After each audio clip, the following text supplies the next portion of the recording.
可不得了了。那时候啊，我才懂事儿。咱们贾家正在姑苏、扬州一带建造海坊、修理海棠，就预备接驾一次，那银子花的像淌海水一样，你可不知道。我们王家也预备过一次，那时我爷爷单管各国进贡朝贺的事儿，凡有外国人来，都是我们家养活，所有洋船货物也都是我们家的。《红楼梦》里公子小姐们的奶妈，又被称为乳母、奶娘或奶子，是书中常出现的人物形象。奶妈的职责是哺育孩子，孩子长大不需要吃奶后，她仍留在其身边照料护理，这是当时社会上大家庭的传统习惯，荣国府也不例外。荣国府的下人一般都是奴隶，或是用钱买来的，可奶妈里有些人却是和荣国府没有依附关系的自由人。在第78回可看到，贾兰有个新进来的奶妈，王夫人虽然看不上她，却无权像对待奴隶那般处置她，只是吩咐叫她各自去罢。这些奶妈与哺育过的小主子关系密切，即使年纪大了告老回家了，他们仍有权随时回府看望照顾过的主子。第3回写林黛玉初到荣国府与迎春、探春与惜春相见时，引领3姊妹前来的便是3个奶嬷嬷。这些小姐的待遇配置是每人除自幼乳母外，另有4个叫引嬷嬷。第23回写宝玉与众姊妹搬进大观园时，随他们入住的就有个人奶娘亲随丫鬟。奶妈们的特殊经历使他们在府内拥有特殊的地位，书中有些矛盾冲突就因他们而引起。《红楼梦》中那些小辈主子出入都有个奶妈相随，可是提到宝玉时，作者却常写众奶妈。原来宝玉的待遇与众不同，别人都是一个奶妈，贾兰的奶妈还要被王夫人赶走，而宝玉的奶妈却有4个。这4个奶妈中，以李嬷嬷为首，书中第一个有关奶妈的故事就是围绕她展开。李嬷嬷首次出场是在第3回，作者写到宝玉安寝时介绍到，宝玉之乳母李嬷嬷，并大丫鬟名唤袭人者，陪侍在外面大床上。这也是袭人的首次出场。宝玉身边的奶妈丫鬟多矣，而作者在开始时只向读者介绍这2人，以显示其重要性。他们也深受贾母与王夫人的信任。这2人的重要性相似，身份却有本质上的差别。袭人是荣国府买来的且在港服役的奴隶，李嬷嬷却是自由人。第19回里写她以告老借势出去。李嬷嬷即使在离职后，她对宝玉的情况仍十分了解，这不仅是因为她的儿子李贵是宝玉的贴身奴仆，而且她还时常进府在宝玉身边服侍，有些与宝玉相关的事，贾母也常习惯性的仍让她去办理。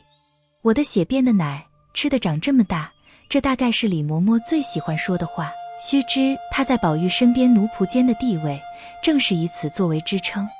重回怡红院的李嬷嬷之所以要向丫鬟们重申这点，则是因为她离职后地位与权威已立即下降。李嬷嬷不仅有言，而且还有行。在第8回里，她擅自将宝玉留给晴雯的豆腐皮包子拿家去给孙子吃，又将宝玉留下的好茶喝了。在第19回里，她又吃了宝玉留给袭人的酥酪，还责问道：“这盖碗里是酥酪，怎不送与我去？”李嬷嬷感觉到自己地位因离职而下降，借此发泄胸中的愤懑，同时也是向周围人显示自己的权威仍在。她很清楚地知道，宝玉身边的丫鬟们认为她已离职，都不把她放在眼里了。李嬷嬷的这些举动是一贯的，有次醉酒的宝玉被激怒了，发狠道：“不过是仗着我小时候吃过他几日奶罢了，如今逞得他比祖宗还大了，如今我又吃不着奶了，白白的养着祖宗做什么？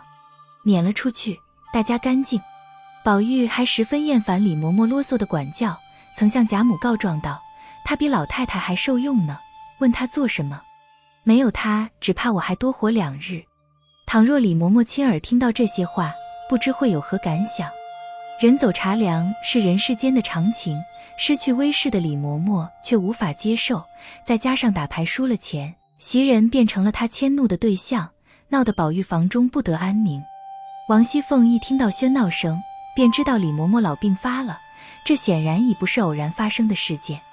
当时黛玉、宝钗劝解都不顶用，最后还是王熙凤赶来收拾局面。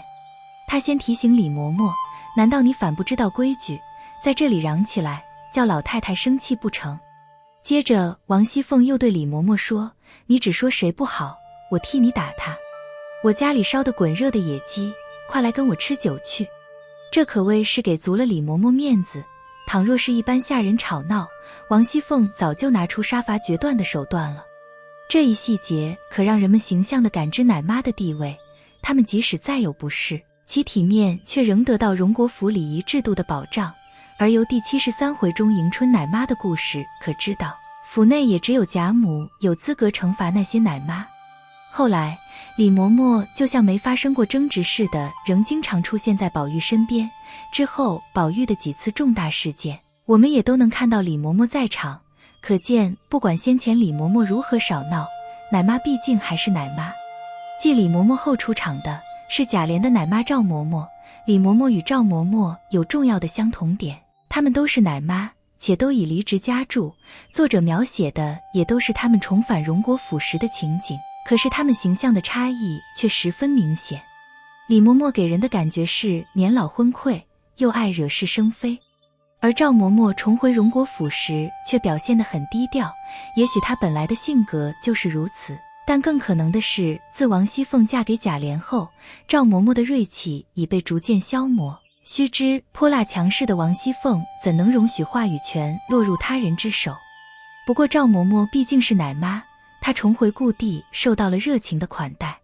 贾琏夫妇邀她上炕去一起用膳，赵嬷嬷执意不肯，王熙凤则热情地张罗，一会儿说那一碗火腿炖肘子很烂，正好给妈妈吃，一会儿又让她喝酒。赵嬷嬷重回荣国府是为2个儿子谋取差事，她曾经求过贾琏，可是几次央求都得不到落实，于是赵嬷嬷终于转向王熙凤求援。王熙凤也答应得很爽快，妈妈你放心，2个奶哥哥都交给我。果然，王熙凤立即安排赵嬷嬷的2个儿子随贾强去江南采购，这可是人尽皆知的肥缺。赵嬷嬷为儿子谋得差事后，又与贾琏夫妇聊起了元春即将省亲的事。她提到了当年太祖皇帝南巡的几次住在曹家的故事，以及王熙凤的爷爷单管各国进贡朝贺的事。这些对话背后的故事篇幅很长，内容也很丰富，俨然就是另一部《红楼梦》前传，而作者借赵嬷嬷之口引出又了无痕迹。脂砚斋理解曹雪芹的匠心，特地写了这样的批语：一段赵玉讨情闲文，却引出通部脉络。